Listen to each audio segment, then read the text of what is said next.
그런데 자가 포셉으로 자기가 직접 짠다, 특히 초기에 많이 마이봄샘이 막혀 있고 관리가 안 되어 있었다면 현재까지 알려진 바에 의하면 그 찜질팩들이 사실은 마이봄샘의 오늘은 안구 건조증 자가 포셉으로 직접 짠다는 주제에 관하여 이야기해 보도록 하겠습니다. 정확하게 말하면 마이봄샘 기능장애, 특히 폐쇄형 마이봄샘 기능장애에 의한 증발형 안구 건조증 환자에 있어서 마이봄샘을 어떤 포셉이나 여러 가지 방법을 이용해서 배출해내는 것 자체는 의미가 있습니다. 그런데 자가 포셉으로 자기가 직접 짠다, 안 된다고 말씀드리기는 어려운데요. 유효하기 쉽지 않다고 말씀드리고 싶습니다.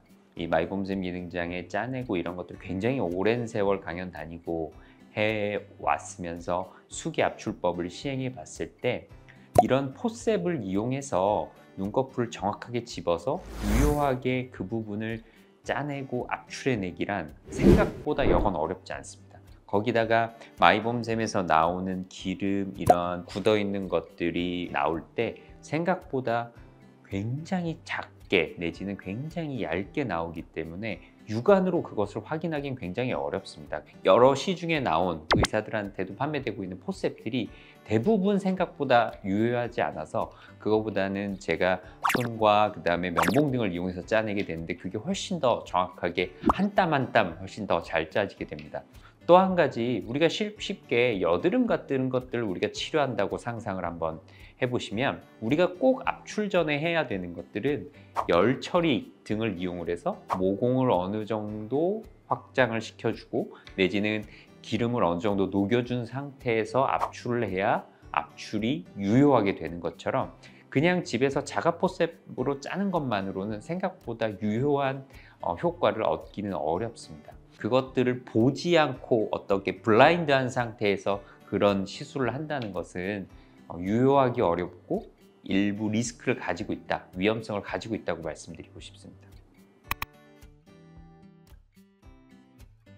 사실 정해진 건 없다가 정답입니다.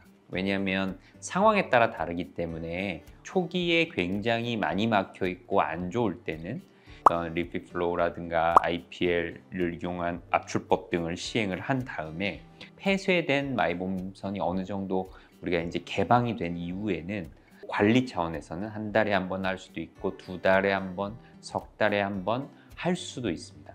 무조건 언제는 해야 된다라는 것들은 있진 않지만 초기에 많이 막혀 있을 때는 1, 2주 간격으로 집중 치료가 필요하고 어느 정도 유지가 잘 되고 있다면 1, 2개월, 3개월에 한 번 여건에 따라서 추가적인 마이봄샘 압출이 도움이 된다라고 말씀드리고 싶습니다. 병적 상태의 마이봄샘에 얼마나 유효한 열을 주고 짜낼 것인가에 대한 내용인데, 먼저 잘 알려져 있는 것들이 각종 찜질팩들을 이용한 열을 전달하는 법인데 현재까지 알려진 바에 의하면 그 찜질팩들이 사실은 마이봄샘에 유효한 열을 전달하지 못한다는 연구 결과가 거의 대부분이라고 보시면 좋습니다. 찜질팩 자체가 도움이 아예 안 된다고 말씀드리기는 어렵지만 대부분의 경우에는 찜질팩을 이용한 열 전달은 유효하지 않다.